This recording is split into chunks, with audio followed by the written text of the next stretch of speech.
नमस्कार, मैं ब्रजेश कुमार आपका स्वागत करता हूं अपने यूट्यूब चैनल पर। आज मैं आपसे बात करूंगा जो प्रधानमंत्री ग्रामीण आवास योजना के तहत आवास प्राप्त होते हैं, उन आवास के संबंध में जो पात्र व्यक्ति हैं और अपात्र व्यक्ति हैं, कौन इस योजना के हकदार हैं और कौन इस योजना के हकदार नहीं हैं। अक्सर आप अपने आसपास देखते हैं कि ऐसे लोगों को आवास मिल जाते हैं जो आपकी नज़र में पात्र नहीं होते हैं, लेकिन आपको सही जानकारी ना होने की वजह से आप उस पर उंगली नहीं उठा सकते।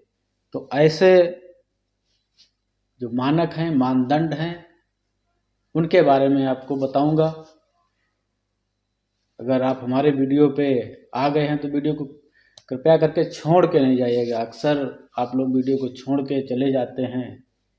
ये वीडियो कोई रील्स नहीं है, कोई कॉमेडी शो नहीं है, कोई मनोरंजन वाले नहीं है जो आपका दिल प्रसन्न हो जाएगा, आपके मन में लड्डू फूटेंगे, ऐसा कुछ इस वीडियो में नहीं है। जानकारी है, जानकारी जो हमेशा काम आती है। कहीं भी आप जब बात करते हैं खड़े होके, अगर आपको जानकारी है तो कम से कम उस बात को आप लोगों के बीच रख पाएंगे। मैं अपनी बात शुरू करूं इससे पहले आपसे कहूंगा कि हमारे चैनल को सब्सक्राइब जरूर कर लीजिएगा।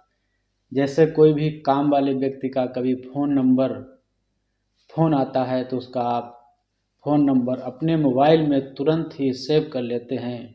भले ही आपको 4-6 दिन, 10 दिन, 1 महीना तक उससे कोई काम ना हो, लेकिन फ़ोन नंबर इसलिए हम सेव कर लेते हैं कि हो सकता भविष्य में 4-6 महीने बाद, 10 महीने बाद अगर इस तरह का कोई काम आ गया तो कम से कम हम उस व्यक्ति से बात कर लेंगे।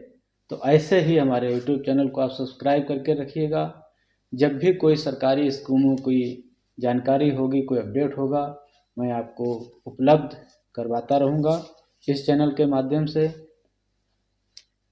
तो मैं बात करने जा रहा था कि प्रधानमंत्री ग्रामीण आवास योजना की पात्रता के संबंध में कौन व्यक्ति इसके अपात्र हैं।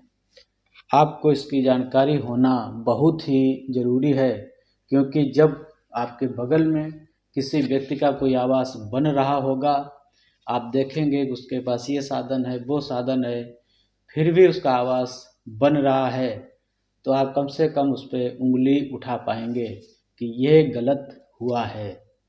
क्योंकि बहुत सारे तर्क लोग देने लगते हैं कि हमारा तो कच्चा मकान था इसलिए हमें मिल गया, हमारी वहाँ पे पैठ थी इसलिए मिल गया, हमारी उन्होंने सिफारिश की इसलिए मिल गया।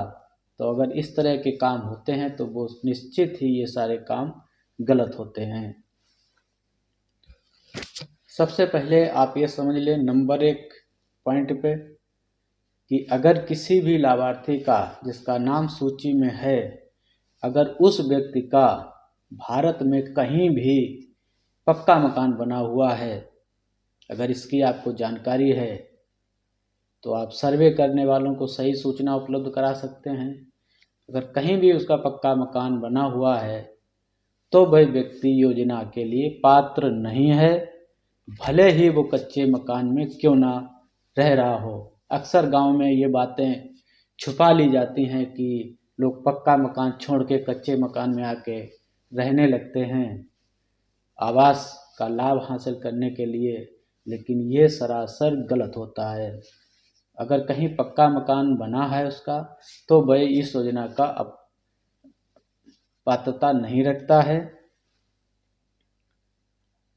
और दूसरे नंबर पे यदि वो पीछे आवास योजना की कोई भी स्कीम, किसी भी स्कीम के तहत अगर उसे कभी लाभ मिला है तो वह भी व्यक्ति इस योजना की पात्रता खो देता है, पात्र नहीं रहता है। अगर आपको जानकारी है कि फला व्यक्ति को 4 साल पहले, 10 साल पहले कोई आवास दिया गया था और उसे फिर आवास दिया जा रहा है, तो आप उस पर आपत्ति कर सकते हैं कि इस व्यक्ति का चयन गलत तरीके से किया गया है। तीसरी बात, अगर किसी व्यक्ति के पास 3 व्हीलर 3 पहिया वाला वाहन, मोटरसाइकिल 4 पहिया वाला वाहन, कृषि उपकरण और कहीं कहीं जो समुद्र किनारे आदि होते हैं, मछली पकड़ने वाली नाव भी उसमें शामिल है। अगर ये चीज़ें घर में हैं तो भी वह व्यक्ति योजना के लिए पात्र नहीं रहता है। उसके साथ साथ कुछ थोड़े कठिन मानदंड हैं कि जैसे फ्रिज हो गया, लैंडलाइन फ़ोन घर पे हो गया, वो भी पात्रता की कैटेगरी में ऐसे व्यक्ति नहीं आते हैं। लेकिन फ्रिज, मोटरसाइकिल ये ऐसी ज़रूरत वाली चीज़ें हैं ना, लोग कभी न कभी उनका क्रय कर ही लेते हैं अपनी आवश्यकता के लिए। अगला पॉइंट, अगर कोई व्यक्ति आय करदाता है जो आरटीआर दाखिल करता है, इनकम टैक्स सरकार को देता है या अपना दिखाता है, तो ऐसा व्यक्ति भी इस योजना का हकदार नहीं है, भले ही वो कच्चे मकान में क्यों ना रह रहा हो। और आगे एक पॉइंट है कि अगर किसी के पास 50,000 रुपये या इससे अधिक की केसीसी बनवा रखी है तो वो भी इस योजना के लिए पात्र नहीं है। अगर किसी व्यक्ति ने पीएमएवाई या सीएमएवाई के तहत आवास प्राप्त करने के लिए कोई सब्सिडी प्राप्त की है तो वो भी इस योजना का पात्र नहीं होगा। तो ये कुछ मानदंड थे जो मैंने आपको बताए, आपको इसकी जानकारी होनी चाहिए। मेरा उद्देश्य इतना ही था कि जब आप अपने आसपास आवास को बनते देखते हैं लेकिन आपको अचरज होता है कि फला व्यक्ति के पास ट्रैक्टर भी है, पंप सेट भी है, ट्यूबवेल भी है, लेकिन उसे आवास दिया गया है, लेकिन वो कहता है कि ऐसा नहीं ऐसा है। लेकिन आप अगर जानकारी रखते हैं तो आप आपत्ति उठा सकते हैं, क्योंकि जो पात्र व्यक्ति हैं उन्हें पहले मिलना चाहिए, अपात्रों को नहीं मिलना चाहिए। मेरा वीडियो बनाने का यही मकसद है कि आप तक जो सही जानकारी है वो पहुंचाएं, आपके लिए जानकारी सटीक हो।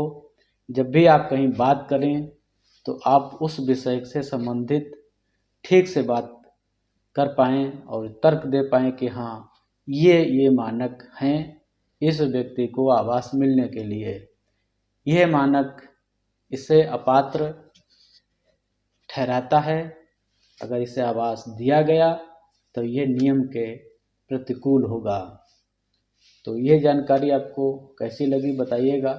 और अभी तक हमारे चैनल को अगर सब्सक्राइब नहीं किया है तो चैनल को सब्सक्राइब ज़रूर कर लीजिएगा।